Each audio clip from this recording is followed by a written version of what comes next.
mula sa Presidential Communications Operations Office. Kasama Philippine Information Agency, Philippines News Agency, Philippine Broadcasting Service, Radyo ng Bayan, IDC, at Telebisyon ng Bayan. Narito ang Radyo Vision.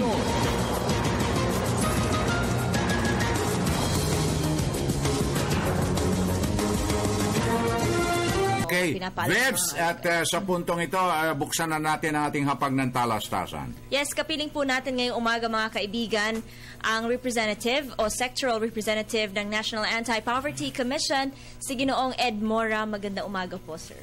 Magandang umaga rin po. Okay, good morning. Salamat at napasyalan mo ang ating Radio Vision. Ed, no?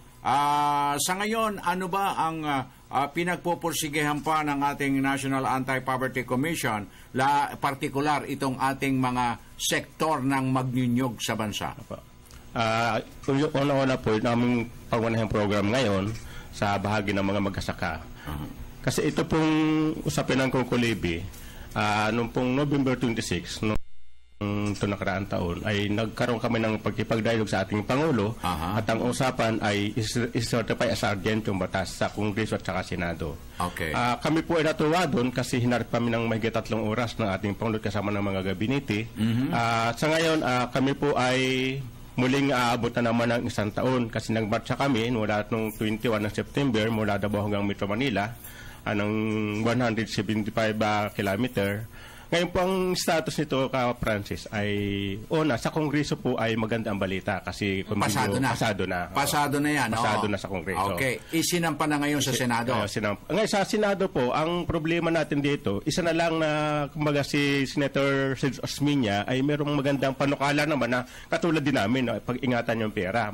Hanapan ng bangko na di umali malaki ang kita, tama naman po siya. Kaya dito, siguro mga pagbukas ng session ngayong November ay maipasa na at mag-bicameral na para sa amin. So, si Senator Serge na lang ang hindi pa pumipirma? Siya na lang po ang kung ba may official siya na pinabot sa COMSEC na medyo pinding muna para ayusin lang muna usapin ng pag-usapin ng banking. Yun siguro naman sa tinagal-tagal, long overdue na yung Coco Levy na yan. At sa panig ng ating mga magsasaka ng niyog, ang ating coconut farmers, siguro alam naman ninyo kung ano ang dapat nyong gawin sa perang matatanggap ninyo dyan dahil that is really intended for each coconut farmers, hindi ba? Sakto po yun. Okay. Now, siguro naman alam na ninyo kung saan nyo, alam naman pagkatanggap nyo yung pera, di ba, Vivian? Alam na nila yan. So, lagdaan na kagad dahil long overdue na yan Siguro paki-illustrate lang po, Ginoong Ed Mora, kung gaano kahalaga po na maipasa itong batas na in relation to the Coco Levy Fund. May 3 punto po bakit napakahalaga. Una po, ang umaasa dito ay nasa 63 provinces na mga magniniyog na may 3.5 million mga magsasaka sa niyugan. Okay. Yun po yung una. Pangalawa po, maraming magsasaka po dito ang matagal ng gusto makinabang panahon panito ni Marcos. Ang katunayan po dito, yung ikalawang yun, na gusto lang namin dito, ma-approve na ito, isa batas na sa Senado, Kongreso, para magamit na namin kahit yung 3 billion pa lamang na, interest lamang ng 71 billion pesos, magamit namin para sa kaunlaran. At pangatlo pong punto namin dito, hindi namin ito gagawin sa individual na pagpaparte-parte. Kundi gagamitin namin ito ayon sa program for coconut industry para doon sa mga magniniyog.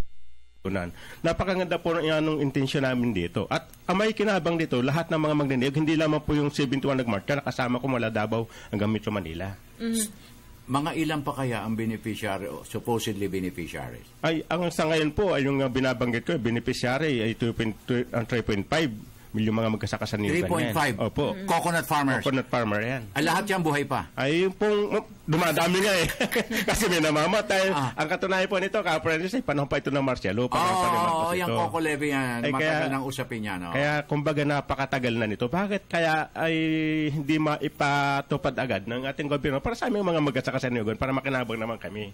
Pero sir, di po ba mayroong kaso pa sa Supreme Court? I understand, naglabas po ng TRO ang ating Korte Suprema. Ito po yung TRO na ginawa po nila Ginoong Charlie Avila. Yung po Kasi ang usapan namin ng Pangulo po noong 26, hanggat wala pang batas na ipinapasa sa Kongreso at Senado, gumawa muna siya ng EO para mapakinabangan namin 3 billion pesos Good, naman. okay. So gumawa po ang Pangulo ng EO, yung EO number 79, yung kaya lang ang una po nilabas niya ay privatization. Yung 180, yung po yung utilization. Ang usapan namin, yun ang usapin ng utilization, huwag yung privatization. Ngayon, yung pangalawang punto ho dito sa EO na ito, kapos yun para pakinabangan ng mga magkasaka. Ang sa amin kasi, pwede sana pakinabangan namin ito, kaya tiniaro ito, yung mga kapwa din namin magkasaka. Sa amin naman ay ang mahalaga pa rin naman ay yung batas, hindi yung EO. Ayun. Okay. So, manawagan ka na ulit sa ating nag-iisang mambabata sa Senado na hindi pa na lumalagda. Ay, yan po, sakto po ka, Apprentice, yun. Gusto ko ay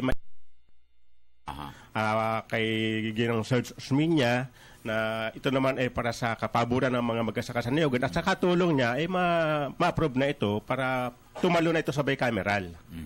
At finally, pagkatapos ng bicameral, yan subject to the imprimatur of the President. Yes po. Opo. Ayun, para Opo, yun. maibigay na. Alam mo, matagal na yan Bibs yung mga anak-anak na ng mga magsasaka ang nagtalagang luhaan na sa kahihintay. Okay, maraming salamat sa iyo, Ed. Maraming salamat din po, Kampresat Bibs. Nakapanayan po natin si Ginoong Ed Mora, ang Sectoral Representative ng National Anti-Poverty Commission.